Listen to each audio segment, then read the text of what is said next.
The businesses were struggling. Date night was causing a whole lot of arguments because I wanted it to be a priority. You saw that it was pushing us a little or stretching us a little too thin budget-wise. And so we started going to estate sales as dates and just spending all day junking, essentially. Welcome to Velvet Ventures, where we talk about life, marriage, and the pursuit of entrepreneurship. I'm Ben. And I'm Channing. This episode is brought to you by Mingle Business Networking. Are you ready to expand your business network and make meaningful connections? Look no further than Mingle Business Network. And we can personally say how great of a benefit they are, especially for small businesses. We attend them personally. In fact, we even lead a few of the chapters, so we hope to see you there. For more information about Mix and Mingle, you can check out the link below this episode. What? I would say first question, have we always been readers? Absolutely not. No, me neither. I think I've always been a reader with like short stories, or like I like reading captions. So like I love captions, whether that's in a book, magazine, those kinds of things. But I would read stuff if it really pertained and was real. So, I mean, there's a select few books as I got, as an adult. I read Love Does by Bob Goff almost every year. Yeah, mine was Kitchen Confidentials by Anthony Bourdain, because I think that resonated with me so much being younger. And I thought it was funny and smart, but I like those kinds of biography, real books, nonfiction. I still never remember which one's which. But yeah, I mean, it has been probably just maybe like 5 years or so that I've been, and I mainly ingest audiobooks for the most part, because I used to, whether that was working in the kitchen or whatnot, like I could just throw a pair of earbuds in and I could knock out, an 8-hour book in 2 or 3 days. So that was the most convenient way for me to do it, because typically I wouldn't really carve out time between kids and work and this and that. Like I wouldn't just come home and say, okay, I'm gonna read for an hour. And I'm not big on audio. Yeah. Like I don't listen to podcasts really, other than like the ones that you send me, like specific episodes. I don't listen to audiobooks. Now I do listen to the Bible, but that's because this year, I read through the Bible every year. This year I'm listening to it in German. And so that is not one that I'd have the physical or I guess the mental diligence to read German. Yeah. But I can listen to it. Yeah. But outside of the Bible, that's pretty much the only audio that I do. Yeah. And I think part of mine is I've had to train myself, and I'm still working on it, because sometimes when I'm reading, I'll catch myself, especially if it's something that's I don't find particularly interesting in that portion of the book, where I will be reading just to get through. It's like if you're walking through a dark building or something and you're just trying to get to the other side. Mm-hmm. That's what I feel like I do during the boring parts, the airborne-ness. That's from Modern Family, just in case you need the reference. My air quotes, if you're not watching and you're just listening, that's air quotes from Gloria. But that's what I catch myself doing, and I have to consciously stop doing that, because then I just get in this mode where I'm like, I'm just reading to turn the page. Mm-hmm. And I'm not, because ingesting. I feel like, and after a certain point, I'm like, because I'm not the fastest reader, and I mean, that's a lot to do with the fact that I don't do it as often as I would like, and so I understand that I've gotten faster, but also... And I think everybody just learns different, because you fall asleep when you're physically reading a book, most of the time. Yeah, especially if it's in the evening. Yeah. and I'm laying in bed and I start reading. Yeah, and I would doze off asleep. if you asked me to listen to an audiobook and sit in a chair. Like, I would fall asleep. Yeah. And so, and two, you know, with the reading side of things, I want to really process it and store it. And so I think that's also why I read slower sometimes, especially if there's data or good information. Like, I will really slow down. But for some reason, when people are talking, a lot of times I retain that better than if I'm reading it. Because I think whenever I'm reading, a lot of times my mind is elsewhere and I'm reading, but whenever I'm listening to someone, I'm more present. So it's kind of weird. But I do enjoy physically reading. I just don't do it as much as I would like, and with as large a variety as we have and that I would like to do. But yeah. How many books do you think we own? So we've got this secondhand store that we go to almost every Saturday without fail for the last year, something like that. And on Saturdays they have 5 books for $1, and every once in a while they have 10 books for $1. And so every weekend we load up on books. Yeah, and I think that that's important too, to find, if you can find you a place where they have quality. Mm-hmm. And just even in the genre, because like the one that we go to, it's in, I don't want to say it's in an uppity part, but I mean it's in a nicer part of the city, state, whatever you want to call it. And so I feel like they have a lot more donations to their warehouse that are of probably people who have similar views, whether that was, people just getting rid of their libraries or older people who have maybe passed. And they had a lot of, books on like finance and, anyway, things that we find interesting, because I feel like outside of their novels and their, some of their like medical books, like they have a very robust selection, especially if you can get there early. About every couple weeks, like you can tell that they've turned over a lot, and there'll just be some great books, because it's not like we're just getting books. Like there at the very beginning, we were getting some books just for decor because we were just kind of starting out. Right. We had this really cool hutch that we were trying to like just kind of fill the shelf up a little bit. Mm-hmm. And we didn't even realize how much we were going to enjoy book collecting. Right.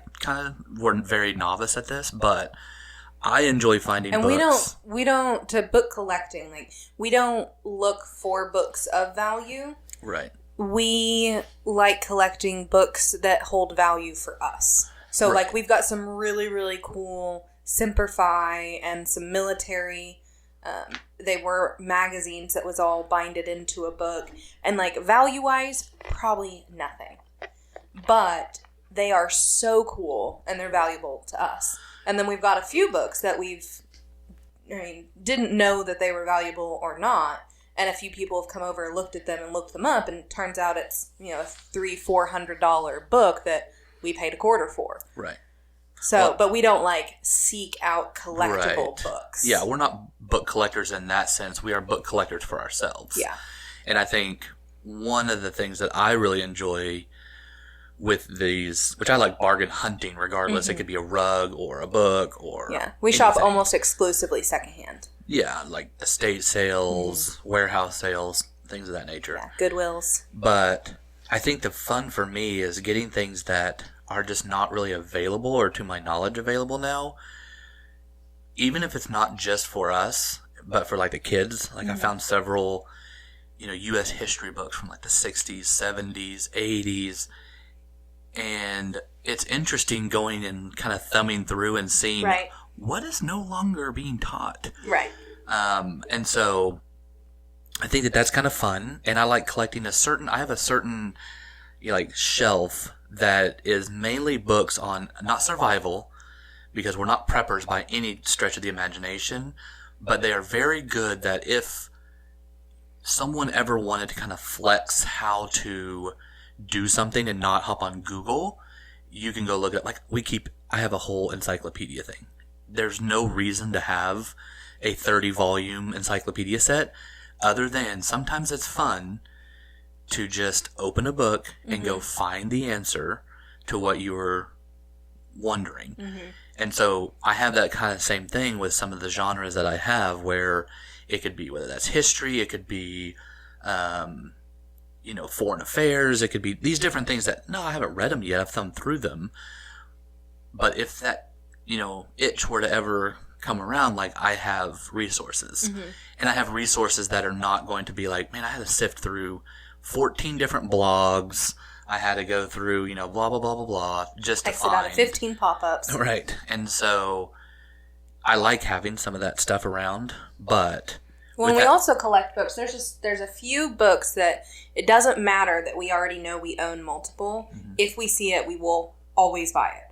And, like, for me, Love Does is one of those, because I'm constantly giving them out. Like, if we find Love Does at an estate sale or a Goodwill or at our secondhand store, like, we are buying it. Yeah. And it's going to come back home, and the next person that I see a need or think that it would benefit, we're just going to give it away. Right. Like, we've probably given close to 30 or 40 books this year away with no expectation of it coming back. Sure. But we do have a really cool stamp that says from the Gardner Library. So I always stamp the book before. Yeah. Well, I think it's one of those things that it's kind of, we enjoy a certain level of old schoolness, obviously, from our decor and things. And I think that a lot of that for me, I grew up with this stuff. And, like, this is how my grandparents and my parents, like, this is how I grew up. So I think there's some nostalgia there. But also, I think that there's just something to be said about our house doesn't look like most people's. No, especially not in their 30s. Right. Yeah, we're the oldest 30-year-olds that you'll probably meet. And it's just from a simple fact of it's simple to us, I think. And it's like tried and true. Yeah. It's not trendy. It's not going to go we have a library in every room. Yeah, it's not going to go out of style. Yeah. And so, like, I like the ornamental rugs. I like the real wood furniture. Like, it's all very eclectic and kind of mixed matched. But I like the fact that it's all unique. It's not in everybody's house. We didn't go to Target and pick it up. It's not going to fall apart in 3 years. I mean, it's already been around for 50 to 100 years. Right. And it's just quality. And so... When we get things from, like, our secondhand store that we really like, the money that they raise there goes to a clinic across the street that helps support mental health and family, like, primary care services for families that can't pay for it. And maybe they're not on Sooner Care. They don't quite qualify for Sooner Care, but mental health is so important to me. And so I like that every dollar that we spend in that secondhand shop is going to a clinic in the community that supports a very similar value-oriented mindset that we do. Yeah. Well, and for me, the other thing about the secondhand stuff was, some of it was out of a necessity during that time. Yeah, that's the only reason why we really started is the businesses were struggling. And we still wanted to shop, but we couldn't afford date night is really how it started. Yeah. Date night was causing a whole lot of arguments because I wanted it to be a priority. You saw that it was pushing us a little or stretching us a little too thin budget-wise. And so we started going to estate sales as dates and just spending all day junking, essentially. Yeah. And we happened upon this secondhand store, and now we continue to go because we just love it. Right. Well, I think that's... So, and again, I grew up going antiquing. Yeah, my Nana owned an antique. Right. Several antique booths and went antiquing. Yeah, so, I mean, we would travel on vacation and go antiquing. And if we were in different, visiting relatives and stuff, it's, we got to go check out this antique mall. Yeah. And so, and garage sailing and other things. And, we always went to Canton. Yeah, I'm sure my parents were doing that also out of necessity during that time with as many kids as we had and, or they had. And whatnot, but for me now, it's more about the thrill of the hunt, because I'm perfectly fine if I went to 5 places and spent 6 hours of my Saturday going around and I didn't get anything. Oh my gosh. It's disheartening, don't get me wrong. Crazy. But I can walk out of places just fine without purchasing. And so that's not your forte. We finally had to have a rule because we'd go window shopping on the weekends. Yeah. And I was getting so irritable. And so there's just one weekend where we went to 4 shops. And then we go to the Container Store. And you know those department store hooks that help you grab like hangers from the top row? We had gotten a closet that has the 3 seasons, so there's a row that you can't reach. And I just remember Ben was saying like, oh, you know, I think we could use this. And he put it in the cart because I was pushing a cart at all 4 places. And he put it in the cart and I went, oh, thank God. You would have thought that I'd like won the touchdown or made the touchdown in like a Super Bowl or something, the way she cheered that something was getting purchased. Yes. So we came to a decision. He was like, what is wrong with you? And I was like, I cannot tell you how pissed I am that we have not bought anything until now. Like, why come out and shop at all? Like, this is just like going and looking at the ice cream through the window. And calling it a trip to the ice cream shop. And so we just realized that, like, I need to be able to purchase. And, like, I'm totally fine if that's $1 worth of books. Like, It doesn't have to be anything fancy. It could be a $5 candlestick. It doesn't matter. But I need to have the ability to spend. Right. She's like a child when you go into the store and she just needs to walk out with something. I do. It could be a piece of gum or a Barbie. Not gum. Can't stand gum.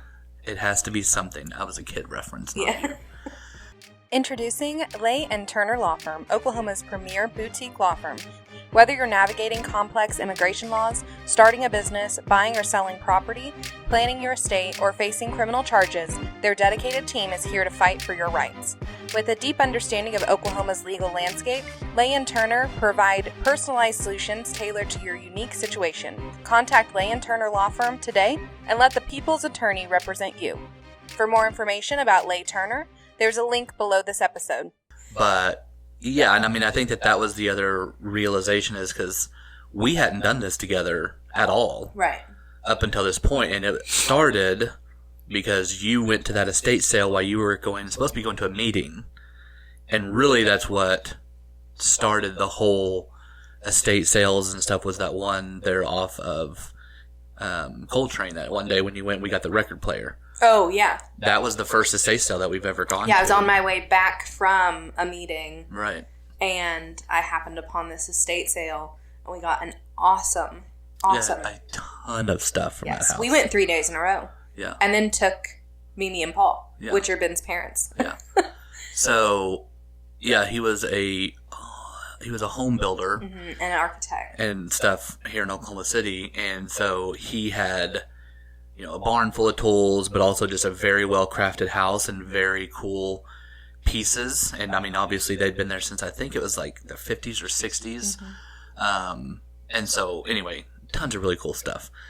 But, that being said, when Channing stopped at that estate sale, and then she texted me or called me and said, hey, I basically put a bid in for this raffle-type thing for this record player. You can put bids in and win them. You got to come check this place out. And so we went back, and literally that started. It was kind of like the gateway drug, but also it was the, oh, okay, we can do this now. We both enjoy it because I enjoyed, and I've always enjoyed antiquing. And I can window shop at an estate sale. Yeah. For some reason, that's different to me because I think I like stepping in and being a part of their lives. Mm-hmm. And that's a totally different experience than, like, going to a department store where the whole goal is just to shop. Yeah. With an estate sale, like, I go to learn about their life or, like, look at all their collection that they've... And there's a lot of art. A lot of these women did, like, painting and sketching, and I like looking through their art. And so, like, it's just a completely different experience. It's not shopping. Right. It's like going to a museum. Learning. Yeah. And I think it's a museum that you can buy things. Right. Even better. But I think also it's,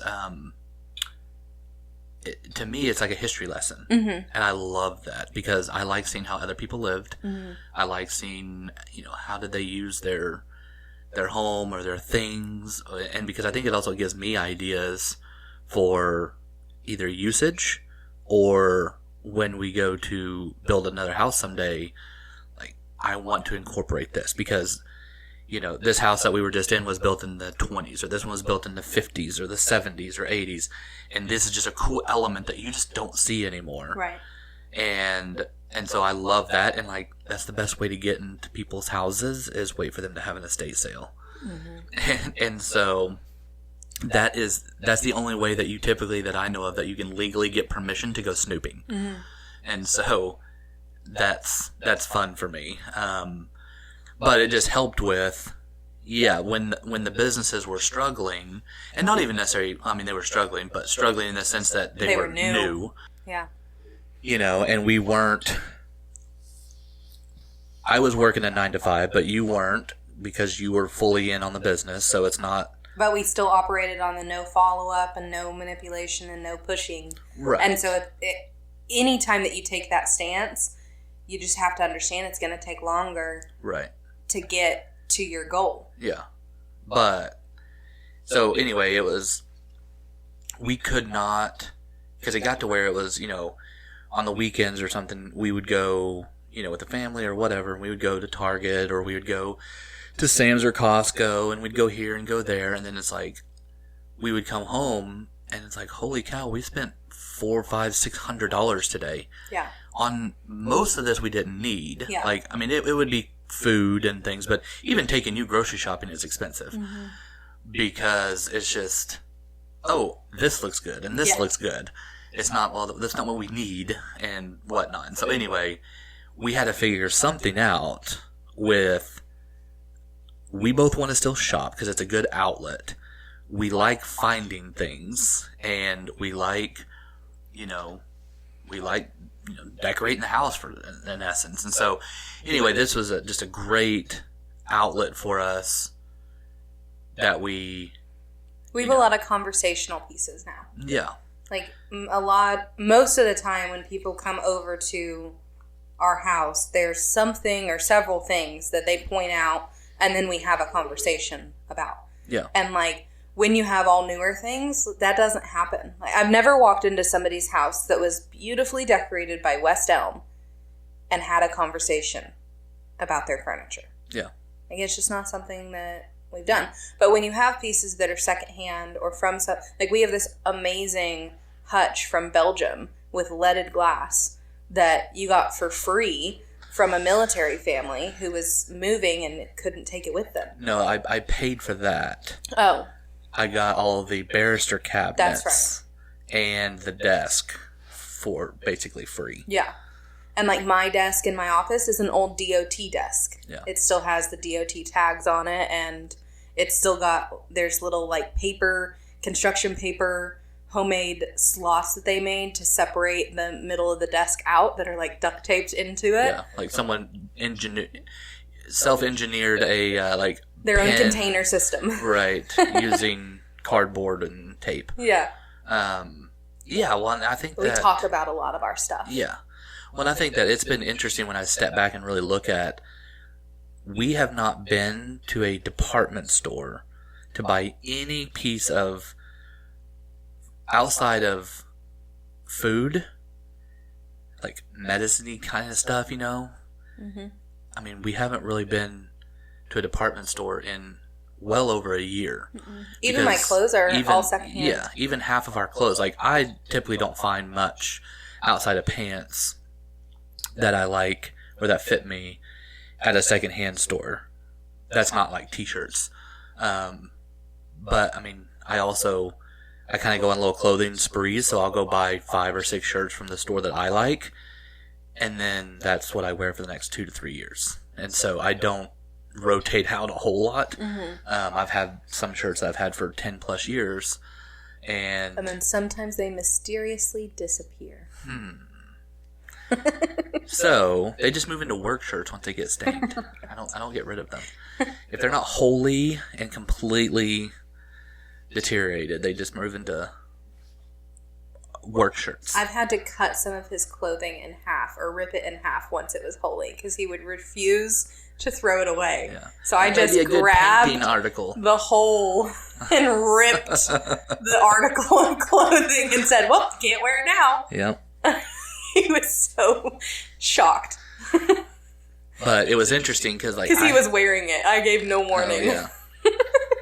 But it was interesting because it really hit me the other day because I was looking for something specific, and the store I would have gone to didn't have it, but the other store did.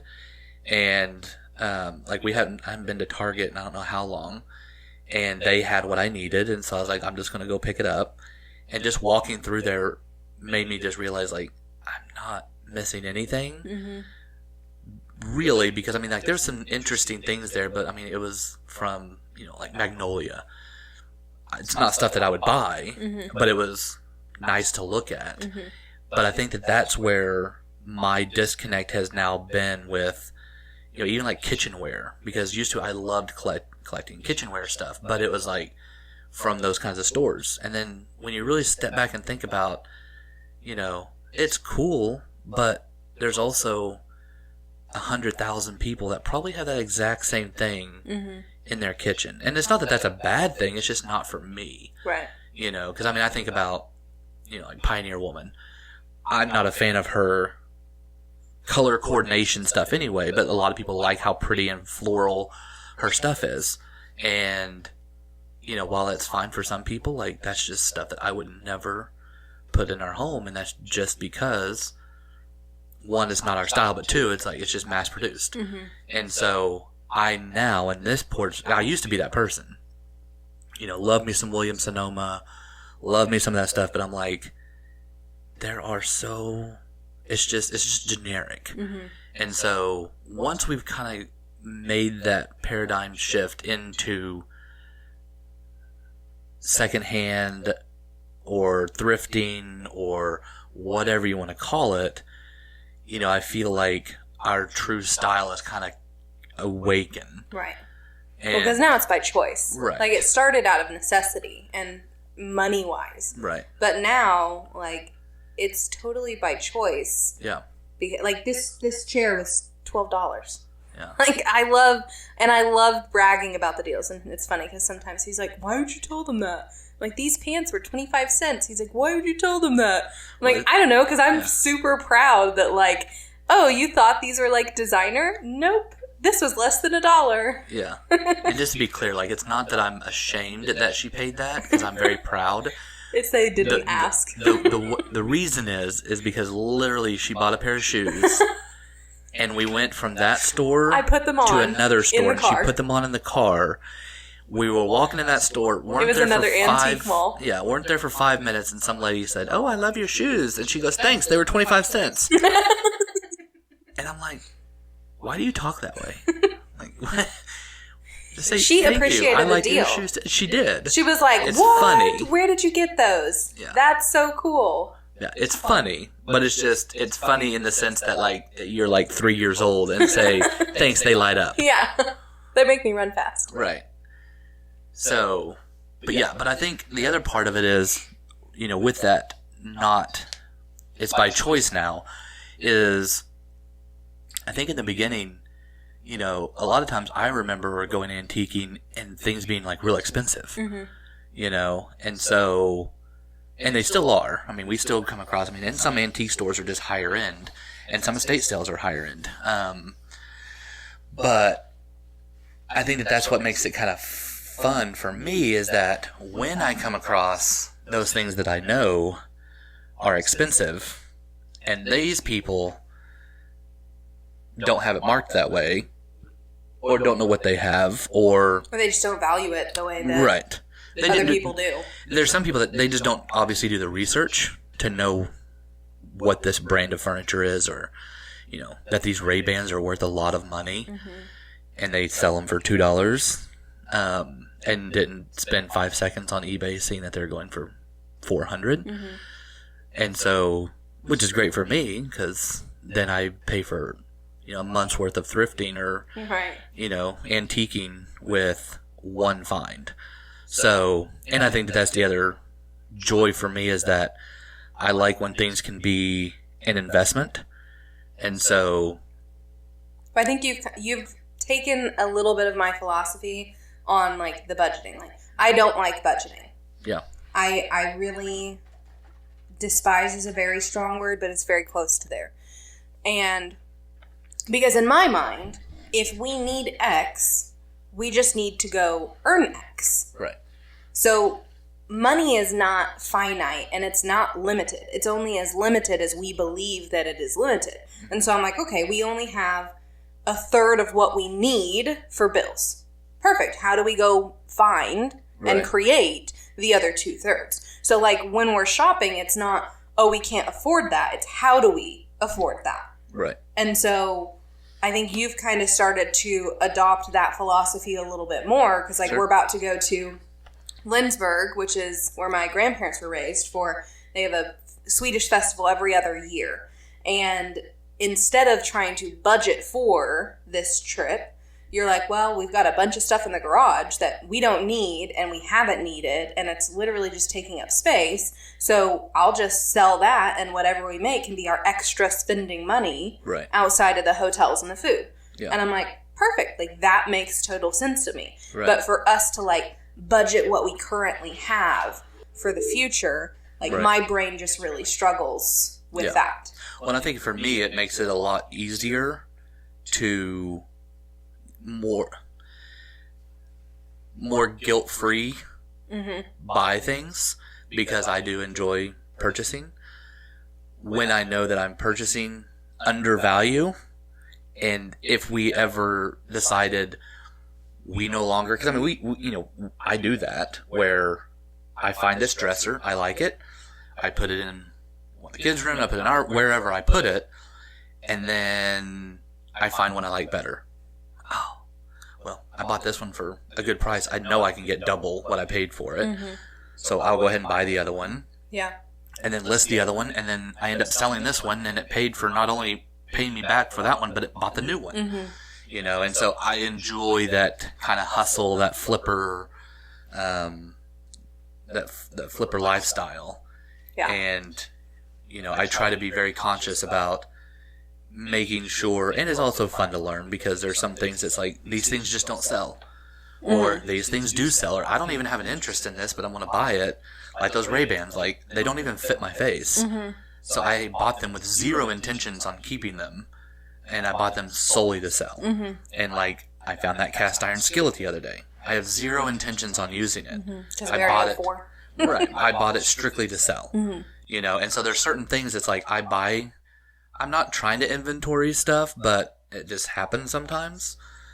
But, you know, using those things to kind of fill that I want to purchase something. Well, it's like I'm purchasing it and it's fun, but I'm also under the very realization that I'm going to sell it. Because that's then going to fund the next thing. And like, you know, I want my coffee, so I'm going to just sell stuff and use that to pay for coffee because it didn't come out of it. You know, it's boy math. It's kind of like girl math. It's girl math. But it's my math. It's gardener math. Right. It didn't count if it came from flipping furniture. Right. Or mirrors or speakers. So what do you think is your favorite find? Oh, man. And maybe let's limit it to the summer. This summer.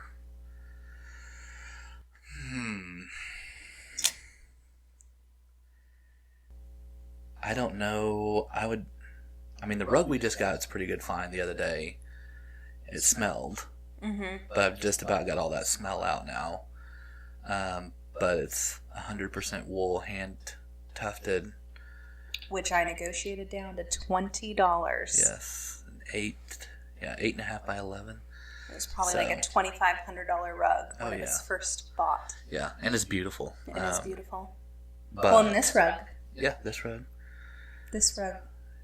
I don't know. I mean, there's a few smaller pieces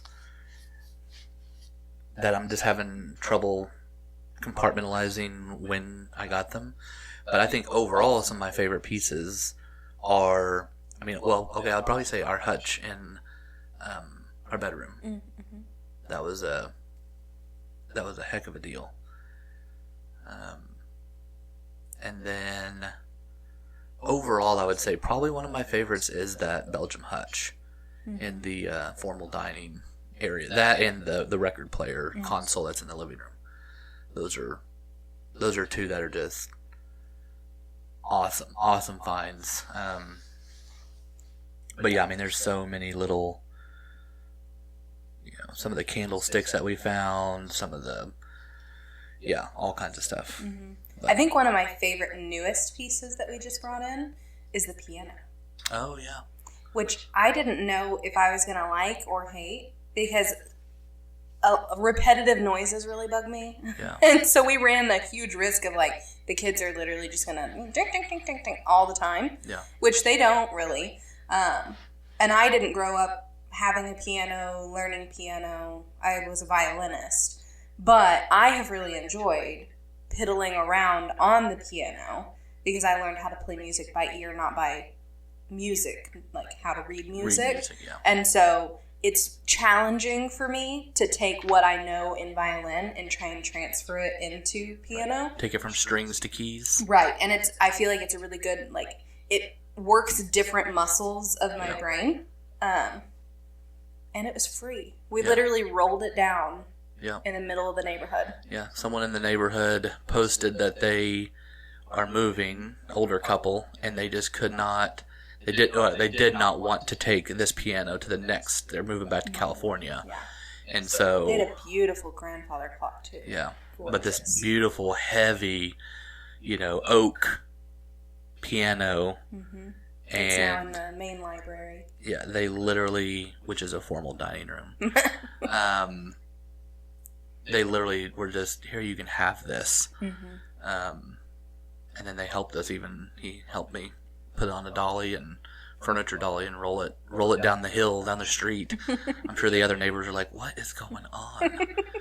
But yes, that was a very good one that I'm excited for. I think, Kirby wants to take lessons. So I told her we could probably find something like for her iPad that she can start learning how to play some stuff. But yeah, outside of that one, I would say my overall too, I just happened to think about has been my Sonos speakers. Oh yeah. That I got from that guy in Guthrie, who I guess he, took them out. I say took. He was paid by, I guess he said he was sorry. But he was paid to go, I guess, do some work at this guy's house and replace sound systems. Anyway. They were changing it out to some different it was sitting in his garage or whatever, so I guess this guy just told him to get rid of them, and this guy, again, either didn't do any research on what they were valued at, and also I think he just wanted them gone. But literally sold me thousands of dollars worth of equipment for like $150. Mm-hmm. And then I can't operate them. Right. But they all work. And it's just one of those things where I'm like, again, I mean, if we ever needed to, I could flip those things so fast. Right. And so I like having those things that are just increasing in value. Mm-hmm. Especially for whenever I pay pennies on the dollar, it only increases because the value doesn't really ever go down. Right.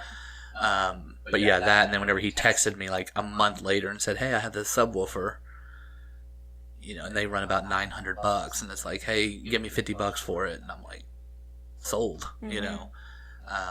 So yeah, so a lot of my Sonos speakers have all been like smoking good deals that either, again, I don't know why. I'm not going to pretend like I know why people get rid of them for what they do, but I try to always hop on those deals whether I need them or not, because they're typically pretty good flips, because I flip them for, a very reasonable price. I'm not one of those ones that's like going to get it and then ask the highest market value, because I would rather just sell. Mm-hmm. I don't want to just sit on stuff just to sit on it. So I'm like, if I can make a little bit, that's fine. I'm not going to hold my price up here. He just needed to pay for his coffee. I just needed to pay for my coffee. Pay for my coffee and the next impulse investment. Mm-hmm. But that is the story of the Thrifters. Yeah, and I guess next time we'll actually talk about reading. Oh, yeah. Completely forgot about that.